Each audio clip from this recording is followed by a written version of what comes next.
সর্বোচ্চ দুর্নীতিগ্রস্ত এবং ত্রুটি যারা করেন তাদের বাঁচানোর চেষ্টা করেন। এরপরও পিজি এন্ট্রান্সও স্থগিতাদেশ।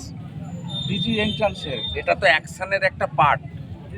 সামগ্রিকভাবে কেন্দ্রীয় সরকার যে অ্যাকশনগুলো নিচ্ছেন, পশ্চিমবঙ্গে এই ধরনের ক্ষেত্রে কোনো অ্যাকশন কখনো না।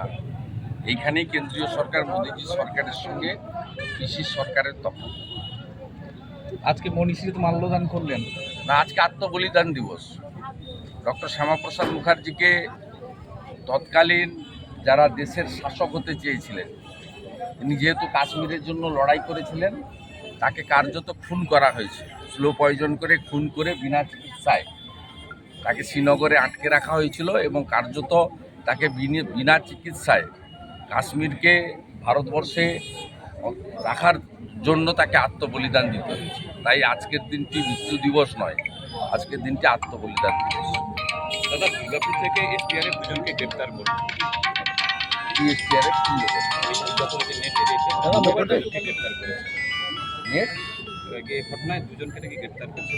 এটা সিবিআই টেক আপ করেছে, সিবিআই টেক আপ করেছে এবং একজনকেও ভারত সরকার ছাড়বে না। মুর্শিদাবাদে রোজ পশ্চিমবঙ্গের জয়েন্টে হাত দিলে এর থেকে বড় কিছু বেরোবে। মুর্শিদাবাদে রোজ বোমাগুলি, আজও সে যতদিন তৃণমূল থাকবে ততদিন তাই হবে।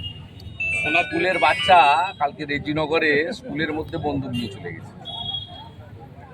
নন্দীগ্রামেও কালকে ইটভাটা থেকে একাধিক বোমা উদ্ধার। এটা নন্দীগ্রামে শিল্পে পরিণত হয়েছে। আমি অনেকবারই বলেছি, বুড়িমার চকলেট বোম পাওয়া যায় না, পিসির চকলেট বোম যেখানে খুঁজবে সেখানে।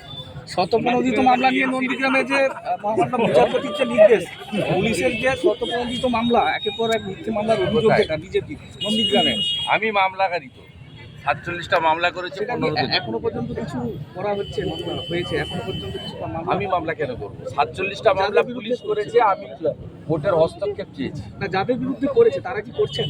তারা কি না, করছেন? অনেকে জেল খেটেছেন, অনেকে জামিন পেয়েছেন, এখনো দুজন জেলে আছে। ওনাতে তো দমাতে পারবে না। 1956 ভোটে পিসিকে হারিয়েছিলাম, এবারে 8,200 লিড হয়েছে। 26% মুসলমান ভোট আছে এবং 99% মুসলমান ভোট দিয়েছে তৃণমূলকে। তারপরেও আমি 8,200 ভোট লিড করেছি, আমার লিড বাড়িয়েছি। আপনার ব্যবধানের পর এবারেও ব্যবধান অনেকটা বেড়েছে, তবুও এত জল্পনা? ওরা অধিকারী মুক্ত পূর্ব মেদিনীপুর করতে চেয়েছিল, উল্টে পিসি মুক্ত পূর্ব মেদিনীপুর হয়ে গেছে। 16টার মধ্যে 15টা।